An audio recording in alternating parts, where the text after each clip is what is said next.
Class 11th physics chapter rotational motion अर्थात घूर्णी गति के अंतर्गत आज हम जड़त्वाघूर्ण, मोमेंट ऑफ इनर्शिया और घूर्णन गतिज ऊर्जा रोटेशनल काइनेटिक एनर्जी में संबंध देखेंगे।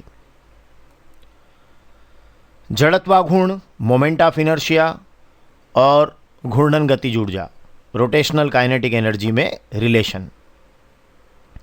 इसके लिए हमें क्या करना चाहिए, इस संबंध को या इस रिलेशन को निकालने के लिए, कि हमको एक घूर्णन अक्ष लेना चाहिए और उसके परितः किसी पिंड को क्या करना चाहिए, घूर्णी गति कराना चाहिए। मतलब एक तो आप रोटेशनल एक्सिस ले लीजिए और किसी भी वस्तु को, दृढ़ वस्तु को आप उस पर घूर्णी गति अर्थात रोटेशनल मोशन करवाइए और उसकी जो घूर्णी गति होगी, उसका जो कोणीय वेग होगा, एंगुलर वेलोसिटी, वो आप बता दीजिएगा ओमेगा। और उसकी घूर्णन अक्ष, ये जो वस्तु रहेगी इसके अंदर किसी बिंदु से होकर जाना बता सकते हैं। तो हमारे पास में एक दृढ़ वस्तु है, ये देखिए दृढ़ वस्तु, ये पीले रंग में मैंने इसको बनाया है, जो एक समान कोणीय वेग है ना। दृढ़ वस्तु आप रिजिड बॉडी भी इसको बोलते हैं। तो ये दृढ़ वस्तु है और ये एक समान कोणीय वेग ओमेगा से इस तरीके से, ये बिंदु यहाँ आप देखिए, इस जगह देखिएगा तो ये बिंदु O से जाने वाली ऊर्ध्वाधर अक्ष के परितः घूर्णी गति कर रही है। तो ये बिंदु O से जाने वाली जो ऊर्ध्वाधर अक्ष है, आपकी OZ दिखाई दे रही है आपको, इसके परितः यह घूर्णी गति कर रही है। और यहाँ अगर आप देख रहे हो तो ये जो वस्तु हमने ली है, ये वस्तु असंख्य कणों से मिलकर बनी है, बहुत सारे कणों से मिलकर बनी है, n कणों से मिलकर बनी है, जिनके द्रव्यमान m1, m2, m3 इस तरीके से आप मान सकते हैं। कहीं पर भी आप m1, m2, m3 लिख दीजिएगा इस पिंड के ऊपर। और फिर इनकी घूर्णन अक्ष से जो दूरियां होगी, वो m1 के लिए आप r1 लिख दीजिएगा, m2 के लिए r2 लिख दीजिएगा, m3 के लिए r3 लिख दीजिएगा। तो ये इनकी घूर्णन अक्ष से दूरियां हो जाएगी। कम से कम आप ऐसा कीजिएगा कि 3 कण तो बना ही दीजिएगा। तो एक m1 ले लीजिएगा, एक m2, एक m3, उनको कहीं भी बना दीजिएगा, पर ये याद रखिएगा कि m1 की दूरी को r1 लेना है, m2 की दूरी को r2 और m3 की दूरी को r3 लेना है, ताकि लिखने में आपके लिए सुविधाजनक हो। अब अगर इन कणों के रेखीय वेग की बात करें, लीनियर वेलोसिटीज़ की बात करें, तो जो m1 द्रव्यमान का कण है उसकी लीनियर वेलोसिटी या रेखिक वेग v1, m2 द्रव्यमान के कण का रेखिक वेग v2, m3 द्रव्यमान के कण का रेखिक वेग v3 है। इस तरीके से आप सारे n कणों के लिए लिख सकते हैं। तो उससे एक आपका एक कॉम्बिनेशन बन जाएगा, m1 r1 v1, m2 r2 v2, m3 r3 v3, जो याद रखने में भी सुविधाजनक होगा। तो जो अभी तक हमने देखा वो ये है कि ये जो वस्तु है ये n कणों से मिलकर बनी है और इनके द्रव्यमान m1, m2, m3 dash dash dash up to mn है ना। ये इतने सारे, अब डैश डैश इसलिए लगाया क्योंकि बीच में दूसरे सारे कणों के बारे में हमने लिख दिया। और घूर्णन अक्ष से उनकी दूरियां क्रमशः, अब क्रमशः शब्द इसलिए कि m1 वाले की दूरी r1 है, m2 की r2 है, m3 की r3 और mn की rn है। तो इस तरीके से आप क्रमशः शब्द का इस्तेमाल कीजिएगा। तथा इनके रेखीय वेग, जो इनकी लीनियर वेलोसिटीज है, वो भी क्रमशः v1, v2, v3 है। तो देखिए m1 वाले का घूर्णन अक्ष से दूरी r1 और रेखीय वेग v1, m2 द्रव्यमान के कण का घूर्णन अक्ष से दूरी r2, रेखीय वेग v2, m3 द्रव्यमान के कण का घूर्णन अक्ष से दूरी r3, रेखीय वेग v3 है। और mn द्रव्यमान के कण की घूर्णन अक्ष से दूरी rn और रेखीय वेग vn है। तो इस तरीके से आप इसको इंट्रोड्यूस कीजिएगा। अब अगर हम देखें तो यहाँ एक खास बात देखने में आ रही कि रेखीय वेग सब अलग अलग है। यहाँ v1 है, यहाँ v2 है, यहाँ v3 है, परंतु यहाँ देखिए इस दृढ़ वस्तु का जो कोणीय वेग है, एंगुलर वेलोसिटी है, वो तो ओमेगा है, वो समान है। लेकिन जो लीनियर वेलोसिटी या रेखिक वेग है वो अलग अलग है। अब वो अलग अलग क्यों है, उसका सीधा संबंध इस बात से है उसके अलग होने का कि हम जानते हैं कि v इज इक्वल टू होता है ओमेगा आर, मतलब जो रेखीय वेग होता है वो होता है कोणीय वेग और घूर्णन अक्ष से दूरी, ठीक है ना। तो ऐसे में क्या होता है कि v इज इक्वल टू आपकी जो ओमेगा आर है, तो ये ओमेगा तो सब जगह समान है, लेकिन ये जो घूर्णन अक्ष से दूरियां हैं वो हर बार अलग अलग हो जाती है, इसलिए रेखीय वेग भी हर बार क्या होंगे, अलग अलग होंगे। मतलब ओमेगा आपका समान है सभी कणों के लिए, लेकिन सभी कणों की घूर्णन अक्ष से दूरियां क्या हैं, अलग अलग हैं। तो v is equal to omega R होता है तो v1 is equal to omega R one हो जाएगा, v2 is equal to omega R two हो जाएगा, v3 is equal to omega R three हो जाएगा, vn is equal to omega R N हो जाएगा। तो इसका मतलब क्या हुआ कि इनके रेखीय वेग तो सब अलग अलग हो गए ना, क्योंकि घूर्णन अक्ष से दूरियां r1 r2 r3 सब अलग अलग हैं, तो फिर v1 v2 v3 भी अलग अलग होंगे। तो ये v1 की value omega R one, v2 की value omega R to, v3 की वैल्यू ओमेगा आर थ्री हो जाएगी। अब हम बात करेंगे आगे इससे, तो हमको अब निकालना है, देखिए हमको जड़त्वाघूर्ण और घूर्णन गतिज ऊर्जा में रिलेशन निकालना। तो आप ध्यान रखिएगा कि स्टार्ट आप करिए घूर्णन गतिज ऊर्जा से शुरू कीजिएगा, जड़त्वाघूर्ण अपने आप निकल कर आएगा, ये ध्यान रखिएगा। तो इस वस्तु जो आपकी पूरी आपने वस्तु ली है, जो दृढ़ वस्तु रिजिड बॉडी है, इसकी ओजेड अक्ष के परितः घूर्णन गतिज ऊर्जा, मतलब कुल घूर्णन गतिज ऊर्जा निकाल लीजिए और वही आपकी घूर्णन गतिज ऊर्जा होगी, है ना। ओजेड अक्ष के परितः घूर्णन की कुल गतिज ऊर्जा निकाल लीजिए और वही आपकी क्या बन जाएगी, घूर्णन गतिज ऊर्जा बन जाएगी, रोटेशनल काइनेटिक एनर्जी बन जाएगी। तो वो क्या होगी, वो होगी पहले कण की गतिज ऊर्जा धन दूसरे कण की गतिज ऊर्जा धन तीसरे कण की गतिज ऊर्जा प्लस सारे कणों की गतिज ऊर्जा n कणों सहित, तो nवें कण की गतिज ऊर्जा तक इसमें जुड़ेगी।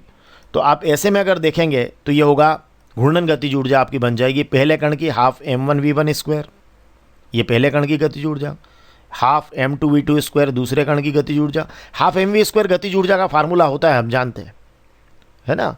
तो ये आपका हाफ m3v3 स्क्वायर तीसरे कण की गतिज ऊर्जा प्लस डैश डैश कर दीजिएगा जैसा आपने यहाँ किया था, और हाफ mn स्क्वायर ये nवें कण की गतिज ऊर्जा हो जाएगी। अब आप क्या करेंगे, इतना लिखने के बाद आप अगर ध्यान से इसको देखते हैं तो आप पाते हैं यहाँ v1 लिखा है, यहाँ v2 लिखा है, यहाँ v3 लिखा है, यहाँ vn लिखा है। वैल्यूज़ आपके पास अवेलेबल है। v1 के प्लेस पर ओमेगा r1 लिख दीजिए, v2 के प्लेस पर ओमेगा r2 लिख दीजिए, v3 के प्लेस पर ओमेगा r3 लिख दीजिए।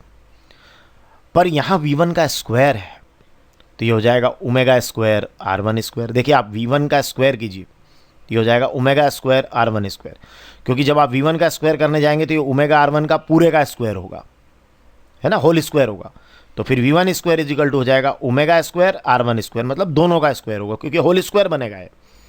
तो ये हो जाएगा ओमेगा स्क्वायर r1 स्क्वायर। अब v2 का स्क्वायर करने जाएंगे तो ये हो जाएगा omega square r2 square, v3 का स्क्वायर करने जाएंगे तो ये हो जाएगा ओमेगा स्क्वायर r3 स्क्वायर। ये वैल्यू आप यहाँ पर पुट कर दीजिए। चलिए पुट करते हैं, v1 v2 v3 के मान रख देते हैं और इनके स्क्वायर सहित इनकी वैल्यू को सीधे सीधे लिख दीजिए।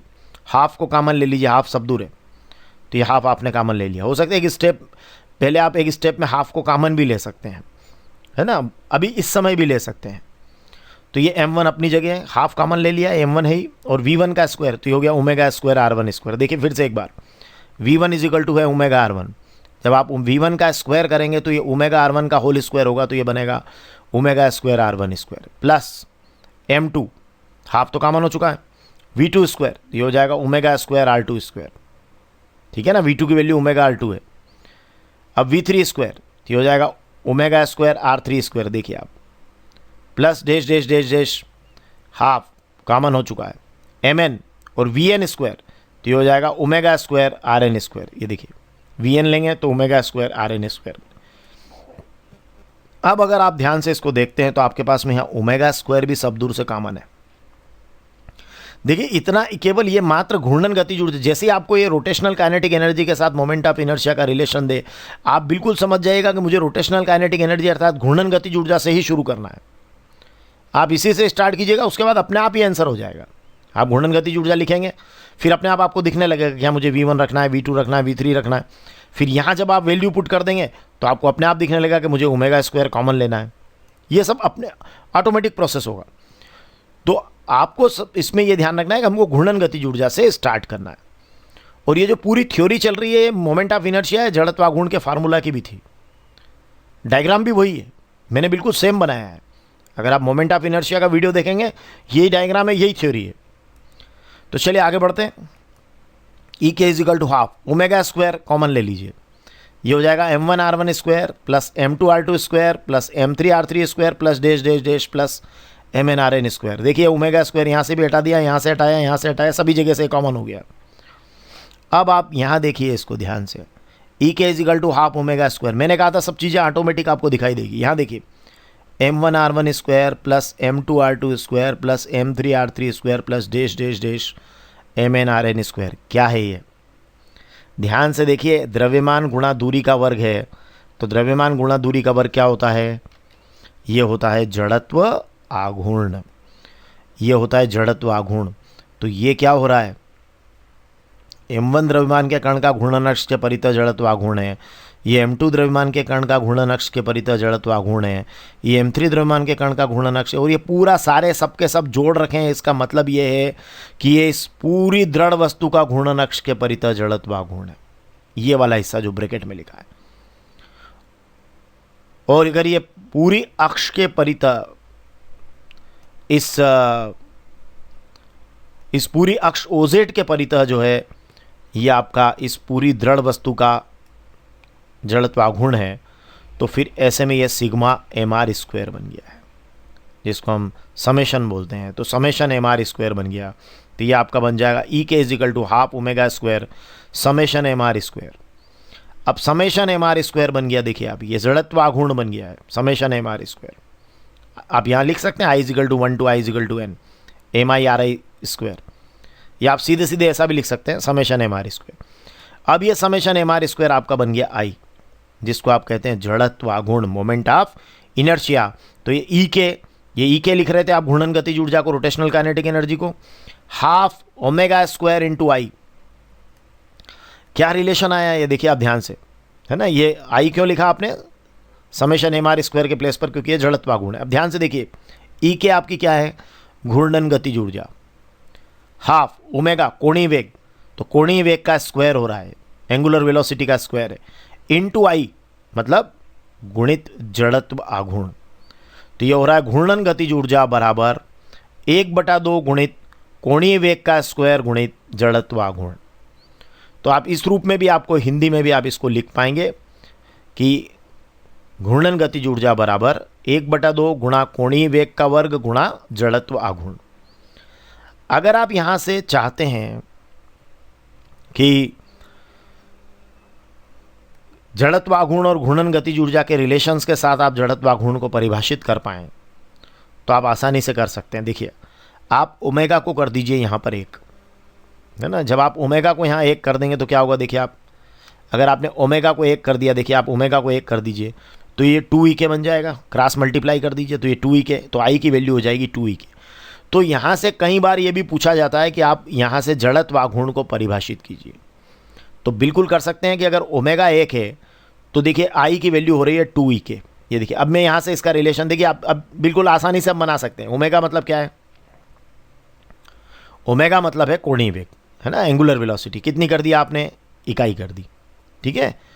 अब वस्तु मतलब आपकी इकाई कोणीय वेग से घूम रही है, तो यदि कोई वस्तु इकाई कोणीय वेग से घूम रही है, बिल्कुल स्पष्ट हो गया कि इकाई कोणीय वेग से घूम रही है, तो जो जड़त्व आघूर्ण होगा, अब जड़त्व आघूर्ण को मैंने आपको पहले बताया था कि इसको कोरा कभी नहीं बोलते हैं, ये किसी अक्ष के परितः ही बोलते हैं।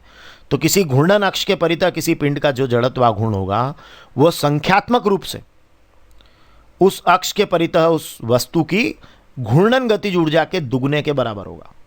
देखिए ये जड़त्व आघूर्ण है, ये 2 है, और ये घूर्णन गतिज ऊर्जा है।